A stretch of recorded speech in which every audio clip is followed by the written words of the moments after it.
नमस्ते बच्चों। आज हम लोग पढ़ेंगे कृतिका भाग 1 कक्षा 9वीं हिंदी की जो पुस्तक है। जैसा कि आप सभी को पता है कि हम लोग वस्तुनिष्ठ प्रश्नों को तैयार कर रहे हैं जो एमसीक्यू है। और इसी श्रृंखला में आज हम लोग पढ़ेंगे पाठ तीसरा है रीढ़ की हड्डी, जिसके लेखक है जगदीश चंद्र माथुर, और इसके वस्तुनिष्ठ प्रश्नों को तैयार करेंगे। वीडियो शुरू करने से पहले एक बार बोलना चाहूँगा कि वीडियो को आप अभी अब तक आपने चैनल को सब्सक्राइब नहीं किया तो एक बार सब्सक्राइब जरूर कर लें, साथ में बेल आइकन को दबा दें, जिससे आपको विषय से संबंधित नई नई वीडियो समय समय पर मिलती रहेगी। और भी आपको हिंदी विषय में कोई भी समस्या है तो आप मुझे कभी भी कमेंट बॉक्स में कमेंट भी कर सकते हैं, फोन लगा सकते हैं, व्हाट्सएप मैसेज कर सकते हैं। और आपसे एक बात और बोलना चाहूँगा कि आप जब भी वीडियो देखें पूरा वीडियो देखें, अच्छे से सुने, इसको आगे पीछे स्किप करेंगे या मतलब जल्दी जल्दी देखेंगे तो कोई भी समझ में नहीं आएगा, कुछ भी समझ। पूरा वीडियो देखें, चाहे तो एक बार देखें, दो बार देखें, लेकिन जब भी देखें इसको पूरा वीडियो एक एक विषय वस्तु को ध्यान से सुने, समझें, और चाहें तो अपनी नोटबुक में नोट भी कर सकते हैं। तो बिना समय गंवाए अब हम लोग चलेंगे प्रश्न उत्तर की ओर, जो वस्तुनिष्ठ है हमारे। तो दोस्तों, ये हमारे हैं रीढ़ की हड्डी पाठ पार्ट 3 है, ये तीसरा पार्ट है। और इसके लेखक जैसा कि अभी मैंने आपको बताया था जगदीश चंद्र माथुर है। और ये गद्य की विधा है एकांक की। तो ये एकांक की विधा है और हम लोग अब इनके एक एक वस्तुनिष्ठ प्रश्नों को देखेंगे, ध्यान से समझेंगे। और आपका जो भी सुझाव है वो मुझे आमंत्रित है, आप मुझे सुझाव भी दे सकते हैं समय समय पर। और आपको जो और भी कोई विषय वस्तु में नया कुछ ऐसा लगता है तो आप मुझे कभी भी कमेंट कर सकते हैं, पूछ सकते हैं, बता सकते हैं, बोल सकते हैं, जो भी आपको लगे व्हाट्सएप मैसेज कर सकते हैं। चलते हैं। प्रश्न नंबर 1 है, उमा किस प्रकार की लड़की थी? इस पूरा जो पूरी एकांकी इसमें की इसकी जो मुख्य, जो हम लोग कहेंगे मुख्य नायक जो है, इस पूरी की नायिका जो है, वो नायिका जो है पूरा जो प्रतिनिधित्व करती है एकांकी की, उस पात्र का नाम है उमा। और उमा जो है एक बालिका है जिसकी सगाई हो रही है। अभी उसको लड़के वाले देखने आ रहे हैं, तो उसके बारे में बताया गया कि उमा कैसी है, किस प्रकार की बालिका है, किस प्रकार की लड़की है। तो उमा सुशील, स्वाभिमानी और स्पष्टवादी बालिका है। कैसी है? सुशील, स्वाभिमानी और स्पष्टवादी बालिका है। इस बात का ध्यान रखेंगे, ठीक है। इसके बाद अगला है प्रश्न नंबर 2, रीढ़ की हड्डी एकांकी किस समस्या पर आधारित है? ये बहुत महत्वपूर्ण प्रश्न है। और मैं आपको बता दूं, ये वही प्रश्न हैं जो या तो अभी तक परीक्षा में आए हैं या फिर आगे की परीक्षाओं में आने की संभावना है। एक भी प्रश्न आपको अनर्गल नहीं मिलेगा, इसीलिए ध्यान से समझेंगे, सुनेंगे तो आपको बहुत अच्छा लगेगा। प्रश्न नंबर 2 है, रीढ़ की हड्डी एकांकी, है ना, रीढ़ की हड्डी एकांकी किस समस्या पर आधारित है? तो रीढ़ की हड्डी एकांकी किस समस्या पर आधारित है दोस्तों? सामाजिक समस्या पर। बहुत सी बार हम लोग इसको दहेज की समस्या ये लिख देते हैं, लेकिन ये समाज की समस्या पर आधारित है, ध्यान रखेंगे इस बात के, बहुत महत्वपूर्ण प्रश्न है। तो किस समस्या पर? ये सामाजिक समस्या पर, ठीक है। आगे देखते हैं।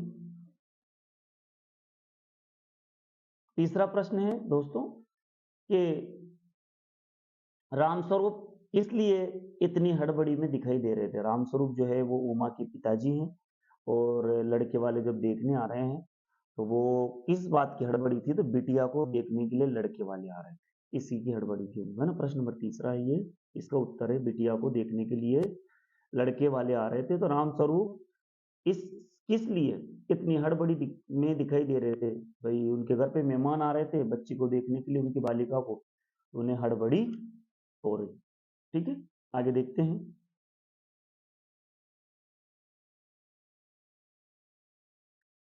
इसके बाद है पूरा जो एकांकी उसका केंद्र कहाँ है? पूरी एकांकी जो है वो एक स्थान पर ही पूरा हो जाता है। तो वो स्थान कौन सा? एक कमरा, ध्यान रखेंगे। पूरी एकांकी जो है एक कमरे में समाप्त हो जाती है। तो पूरी एकांकी का केंद्र कहाँ है? एक कमरा, ठीक है। आगे देखते हैं। प्रश्न नंबर 5, उमा कहाँ तक पढ़ी है? उमा जो है उसकी शिक्षा कहाँ तक है, वो कहाँ तक पढ़ी है? तो उमा जो है वो कहाँ तक, उसने उसकी पढ़ाई कहाँ तक की है? तो उमा जो है उसने बीए तक पढ़ाई की है ना, इस बात का ध्यान रखेंगे। उमा ने कहाँ तक पढ़ाई की है? उमा जो है बीए तक उसने पढ़ाई की है। आगे देखते हैं। प्रश्न नंबर 6, रामस्वरूप के अनुसार लड़कियों के सहारे किसका कारोबार चलता है? जब पूरी एकांकी को ध्यान से पढ़ेंगे समझेंगे, बड़ी रोचक एकांकी, बड़ी मजेदार एकांकी है। तो इसमें लिखा है कि रामस्वरूप के अनुसार लड़कियों के सहारे किसका कारोबार चलता है? तो लड़कियों के सहारे सौंदर्य प्रसाधनों का, क्योंकि हम देखते हैं कि आजकल लड़कियां सौंदर्य, इस एकांकी के अनुसार लड़कियां जो सौंदर्य प्रसाधन को ज्यादा पसंद करती है ना? तो वही बात है कि सौंदर्य प्रसाधनों का जो है, ये प्रश्न नंबर 6 था, जिसका उत्तर है ये, रामस्वरूप के अनुसार लड़कियों के सहारे किसका कारोबार चलता है? सौंदर्य प्रसाधन। आगे चलते हैं दोस्तों। प्रश्न नंबर 7वां है दोस्तों, गोपाल प्रसाद के कानों में रामस्वरूप के परिवार के विषय में क्या भनक पड़ी? है ना? अब गोपाल प्रसाद जो आए थे, मतलब लड़के के पिताजी थे जो उमा को देखने आए थे, जो लड़का उमा को देखने आया था उसके पिताजी थे गोपाल प्रसाद। तो उनके कानों में रामस्वरूप के परिवार के विषय में क्या भनक पड़ी?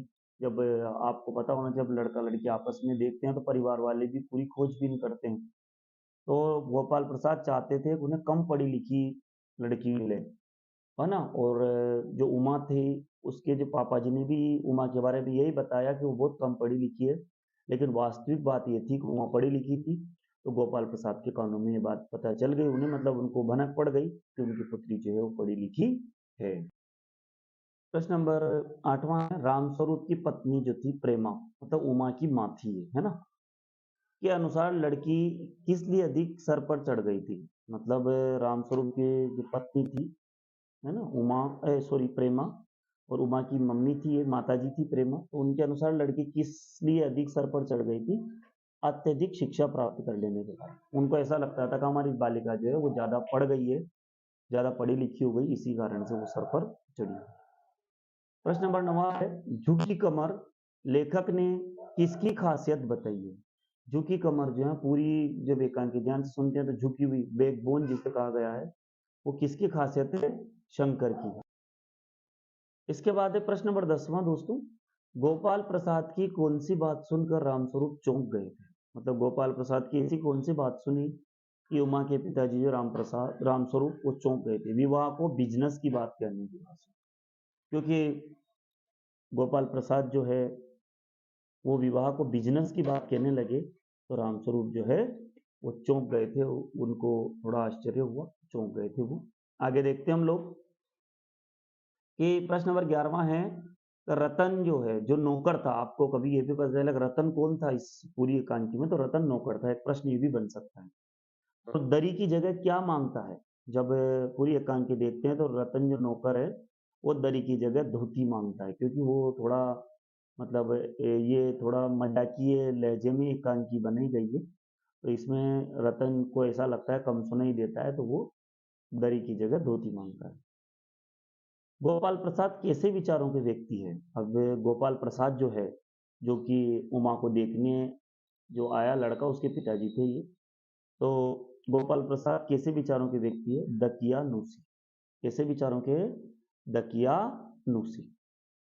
प्रेमा के अनुसार कौन सी पुस्तक का ज्ञान बीए एमए की पढ़ाई से भी बढ़कर है? ऐसी कौन सी पुस्तक है जिसका ज्ञान जो है वो बीए एमए की जो पढ़ाई है उससे भी बढ़कर है? ऐसी कौन सी पुस्तक है प्रेमा के अनुसार उसका ज्ञान बीए एमए की पढ़ाई से भी बढ़कर है? तो स्त्री सुबोध है ना। इसको आप एक दो बार लिख लें, क्योंकि लिख करके देखेंगे तो याद रह जाएगा, क्योंकि इसमें मात्रा वगैरह की गलती होने के जो चांस होते हैं, तो आप लोग इसको एक बार अच्छे से लिख के रखेंगे तो आपको याद हो जाएगा। स्त्री सुबोधिनी। प्रश्न नंबर 14वां है दोस्तों, उमा को क्या पसंद नहीं था? उमा को क्या पसंद नहीं था? तो उमा को श्रृंगार प्रसाधन पसंद नहीं था, मतलब वो ज्यादा सजने संवरने पर विश्वास नहीं करती थी, है ना। वो जो श्रृंगार प्रसाधन को ज्यादा पसंद नहीं करती थी। आगे देखते हैं हम लोग, उमा किसका गीत गाती है? जब लड़के वाले उसे देखने आते हैं तो उससे वो गीत गवाते हैं, तो बेटा आप गीत गाओ। तो वो बालिका जो है किसका गीत गाती है? मीरा का एक भजन गाती है, और मीरा का भजन जो है वो उनको सुना है। तो यहाँ आपसे पूछे कि मीरा जो है वो किसका गीत गाती है, तो मीरा जो है वो सॉरी जो उमा जो है वो मीरा का गीत गाती है। ठीक है, आगे देखते हैं। प्रश्न नंबर 16 है, गोपाल प्रसाद और शंकर उमा के नाक पर क्या देखकर चौंक उठते हैं? उमा की नाक पर क्या देख करके चौंक जाते हैं, मतलब उन्हें ऐसा क्या दिखाई देता है उमा की नाक पर? तो ये प्रश्न बहुत महत्वपूर्ण है, कई बार ये परीक्षा में आया है। तो इसमें देखते हैं अपन लोग, सोने की रिम वाला चश्मा। क्या है इसमें? सोने की रिम वाला चश्मा। और दोस्तों कभी आपसे पूछो कि मीरा का वो कौन सा भजन गाती है, मान लो, तो आपको ध्यान रखना है, मेरे तो, है ना, मेरे तो गिरधर गोपाल, ये वाला ये भजन है, गिरधर गोपाल। दूसरों ने कोई, ये जो एक भजन है ना, ये वाला भजन ये गाती है, मेरे तो गिरधर गोपाल दूसरों ने कोई, ये वाला भजन वो गाती है। तो दोस्तों ये 16 प्रश्न जो मैंने आपको दिए हैं ये बहुत महत्वपूर्ण है, एक भी इसमें अनर्गल नहीं है। और आप लोग इनको ध्यान से सुने, देखें, समझें। चाहे तो आप अपने नोटबुक में नोट भी कर सकते हैं, नहीं तो आप वीडियो को एक दो बार देखेंगे तो आपको वैसे भी सुनेंगे तो वैसे ही याद हो जाएंगे, है ना। तो आप अच्छे से इनको देखें। मैं एक बार और पूरा जो है एक बार और आपके सामने पेज रिपीट कर देता हूँ, तो आपको अच्छा समझ में आएगा। और ये देखें आप अच्छे से, और इसको समझेंगे तो आपको बहुत अच्छा लगेगा। ये बहुत एक नोट्स टाइप है, आपके नोट्स बन जाएंगे ये। तो आप इनको देखते रहें, और जब भी कोई आपको विशेष समस्या हो तो आप मुझे पूछ भी सकते हैं, बात भी कर सकते हैं। तो आप सभी का ये वीडियो देखने के लिए धन्यवाद। पूरा वीडियो देखें, चैनल पर बने रहें अगले वीडियो को लिए। और आप चाहें तो इसको एक बार सब्सक्राइब करके बेल आइकन को दबा लें, ताकि आपको नई नई वीडियो मिलती रहेगी। आप सभी का ये वीडियो देखने के लिए बहुत बहुत धन्यवाद। आपको दीपावली और दशहरे की मेरी ओर से अग्रिम शुभकामनाएं। आपका बहुत बहुत धन्यवाद।